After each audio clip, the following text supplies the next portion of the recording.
O my Lord Shri Krishna, Son of Vasudeva, O all-pervading personality of Godhead, I offer my respectful obeisance unto you. I meditate upon Lord Shri Krishna because he is the absolute truth, and the primeval cause of all causes, of the creation, sustenance, and destruction of the manifested universes. He is directly and indirectly conscious of all manifestations, and he is independent because there is no other cause beyond him. It is he only who first imparted the Vedic knowledge into the heart of Brahmaji, the original living being. By him, the great sages and demigods are placed into illusion. As one is bewildered by the illusory representations of water seen on fire or land seen on water. Only because of him do the material universes, temporarily manifested by the reactions of the three modes of nature, appear factual, although they are unreal. I therefore meditate upon him, Lord Shri Krishna, who is eternally existent in the transcendental abode, which is forever free from illusory representations of the material world. I meditate upon him, for he is the absolute truth. Dharma Pochita Kaitrogotra Paramo Nimatsaranam Satam Vedyam Vastavam Atra Vastu Shivadam Tapa Chayangulam Srimad Bhagavate Mahamuni Krite Kim Vapure Ishvara Sadyohidi Avrudite Tra Krite Bhisu completely rejecting all religious activities which are materially motivated. This Bhagavata Purana propounds the highest truth, which is understandable by those devotees who are fully pure in heart. The highest truth is reality distinguished from illusion for the welfare of all. Such truth uproots the threefold miseries. This beautiful Bhagavatam, compiled by the great sage Vyasadeva in his maturity, is sufficient in itself for God realization. What is the need of any other scripture? As soon as one attentively and submissively hears the message of Bhagavatam,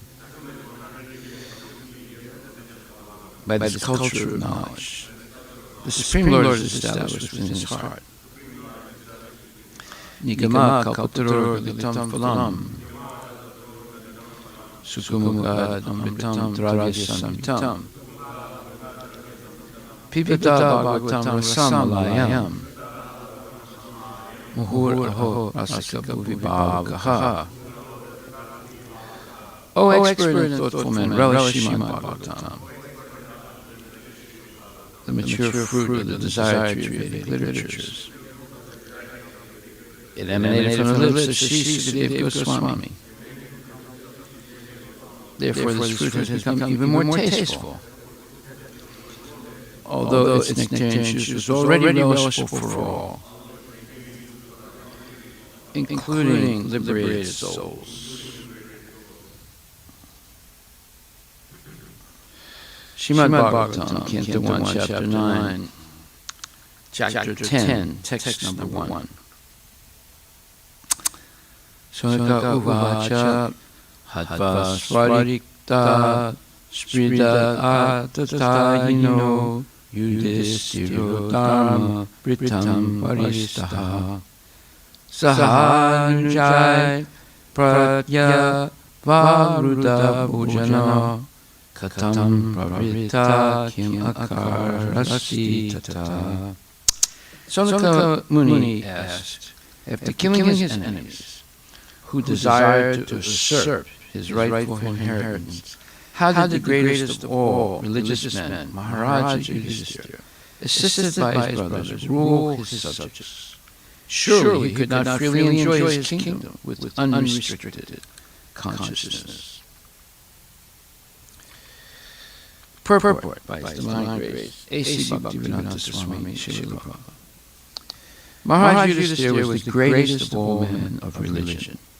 Thus, he was not at all inclined to fight with his cousins for the sake of enjoying the kingdom. He fought for the right cause because the kingdom of Hastinapura was his rightful inheritance, and his cousins wanted to usurp it for themselves. He fought, therefore, for the right cause under the guidance of Lord Sri Krishna.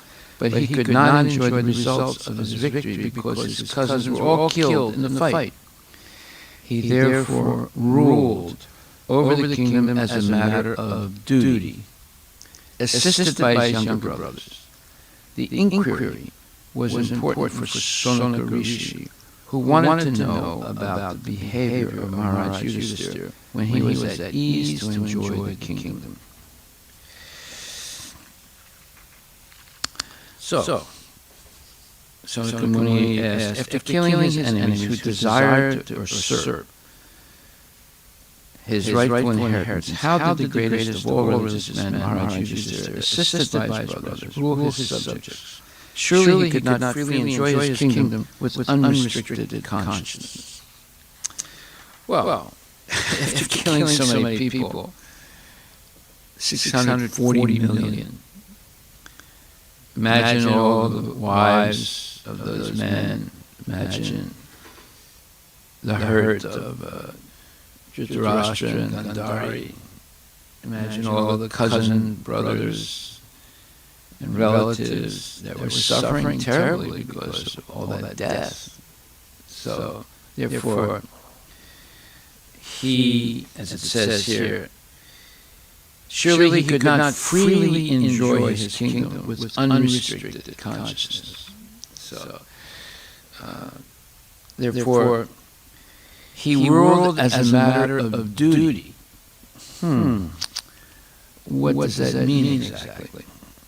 That means that, just like Bhisma, as a matter of duty, he protected the Kuru dynasty, even though that meant fighting against the Pandavas.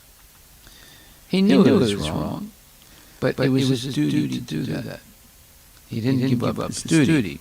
So this acting as a matter of duty is a theme throughout the Bhagavad Gita. And now we see in the Srimad Bhagvatam, or let's say it's a part of Vedic culture. Now, what does it mean exactly? Well, if we look at the third chapter, verse number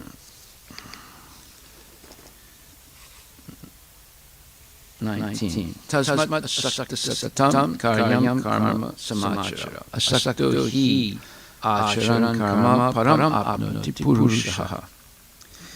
Therefore, without being attached to the fruits of activities, one should act as a matter of duty. For by working without attachment, one attains the Supreme.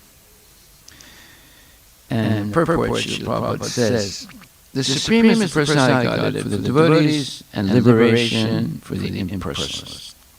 A person, therefore, acting for Krishna or in Krishna consciousness, under proper guidance and without attachment to the result of the work, is certainly making progress toward the supreme goal of life. So two elements, under proper guidance and without attachment to the result of the work. If we act on behalf of Krishna with these two, let's say, components, proper guidance and without attachment to the result of the work, one can make progress in Krishna consciousness. Arjuna is told that he should fight in the battle of Kurukshetra for the interest of Krishna because Krishna wanted him to fight. To be a good man or a non-violent man is a personal attachment. Wow, let's read that again. To be a good man or a non-violent man is a personal attachment. But to act on behalf of the Supreme is to act without attachment for the result. That is perfect action of the highest degree, recommended by the Supreme Personality of Godhead, Shri Krishna. So if you want to be a goody guy, and you want to be one of these tree-hugging, so-called non-violent yuppies, that means you have a personal attachment.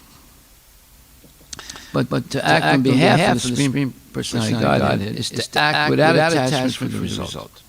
That is the perfect action of the highest degree. Vedic rituals, like prescribed sacrifices, are performed for purification of impious activities that were performed in the field of sense gratification.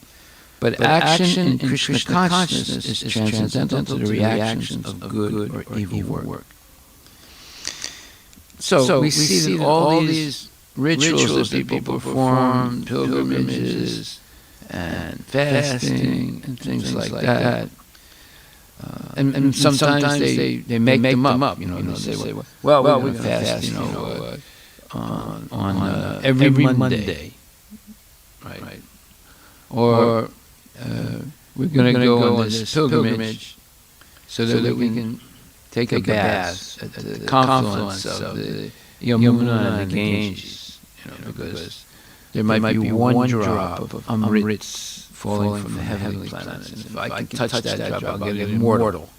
All that is personal attachment. It has nothing to do with pure devotional service. Now, can it be pure devotional service? Well, if one performs a ritual activity but only for the pleasure of the Lord and not for any personal attachment, then it can be a source of spiritual advancement. But if one has a personal motive, then it's not really beneficial. This is explained in real detail in the 6th chapter of Bhagavad Gita. It's a very interesting verse that not everybody understands. Let's see if I can find it.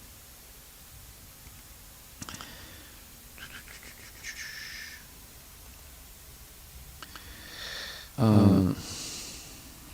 me see if I find it.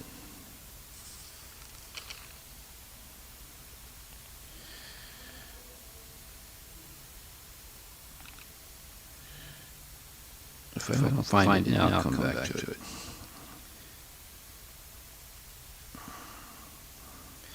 It's a very elaborate purport. And it requires a lot of thought to understand. Yeah. Okay. So it's the 6th chapter, 40th verse. Shri Bhagavan Vacha Parthanaya Veha Namutra Vinasastasya Vidyate Nahikalyan Kaschit Durgatim Tatakachati. So it says, the Supreme Personality of Godhead said, O son of Prita, a transcendentalist engaged in auspicious activities does not meet with destruction either in this world or in the spiritual world. One who does good, my friends, is never overcome by evil. So, what is so interesting about this verse? Prabhupada says the purport may be understood as follows. Humanity may be divided into two sections, namely the regulated and the non-regulated. Those who are engaged simply in bestial sense gratifications without knowledge of the next life or spiritual salvation belong to the non-regulated section. That includes almost 99% of the population. Right? Almost. And those who follow the principles of prescribed duties in the scriptures are classified amongst the regulated section. The non-regulated section, both civilized and non-civilized, educated and non-educated, strong and weak, are full of animal propensities. Their activities are never auspicious because while enjoying the animal propensities of eating, sleeping, defending, and mating, they perpetually remain in material existence, which is always miserable. On the other hand, those who are regulated by scriptural injunctions and who thus rise gradually to Krishna consciousness certainly progress in life. Okay, so up until there, we understand what's being said. But the next part can be confusing.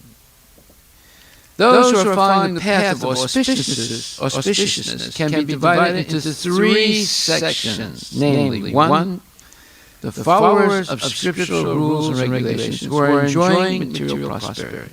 2, those who are trying to find ultimate liberation from material existence. And 3, those who are devotees in Krishna consciousness. Those who are following the rules and regulations of the scriptures for material happiness may be further divided into two classes: those who are fruitive workers and those who desire no fruit for sense gratification. Those who are after fruitive results for sense gratification may be elevated to a higher standard of life, even to the higher planets. But still, because they are not free from material existence, they are not following the truly auspicious path. The only auspicious activities are those which lead one to liberation. Any activity which is not aimed at ultimate self-realization or liberation from the material bodily concept of life is not at all auspicious. Activity in Krishna consciousness is the only auspicious activity, and anyone who voluntarily accepts all bodily discomforts for the sake of making progress on the path of Krishna consciousness can be called a perfect transcendentalist under severe austerity. And because the Eightfold Yoga system is directed toward the ultimate realization of Krishna consciousness, such practice is also auspicious, and no one who is trying his best in this matter need fear degradation. So what's really, let's say, shocking here is that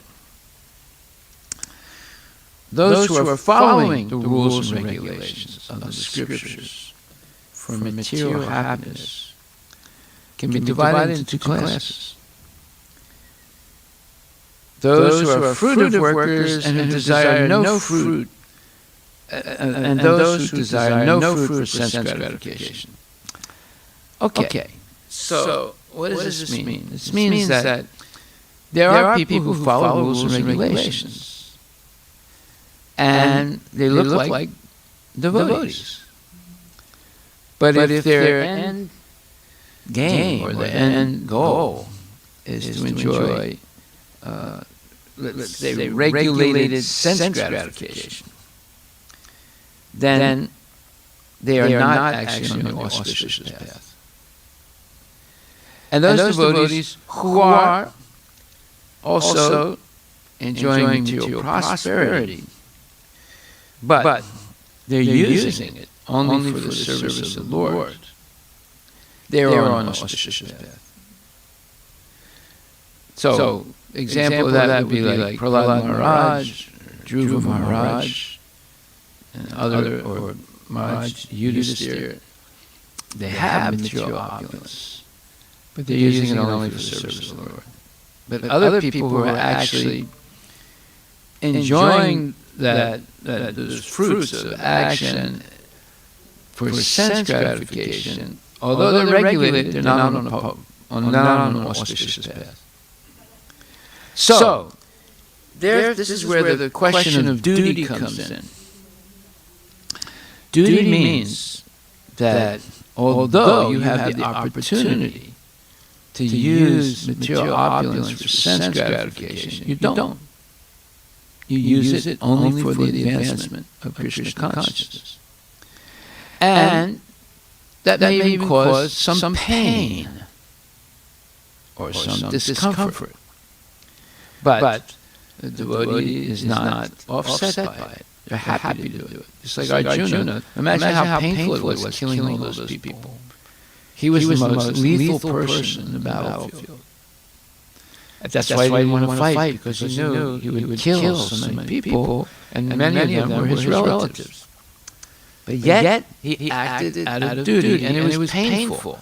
But he did not, once he was convinced by Krishna, he did not hesitate. Maharaj Yudhisthira did hesitate a little bit. He didn't want to say that Ashvatthama, the son of Dronacharya, was killed. So he said Ashvatthama was killed. So you see, he didn't want to. So he had to suffer because of that. So when we act out of duty, we do not, and we're under proper guidance, and we don't have a material purpose. That's pure devotional service. If we act out, if we follow regulative principles, but when material opulence comes, we enjoy it. We're not on an auspicious path.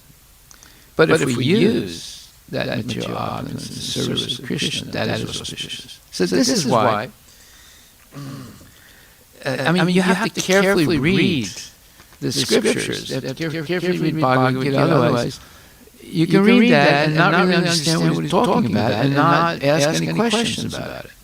Right? I don't know. Have any of you read this before? This is. Did you understand it like this? Okay.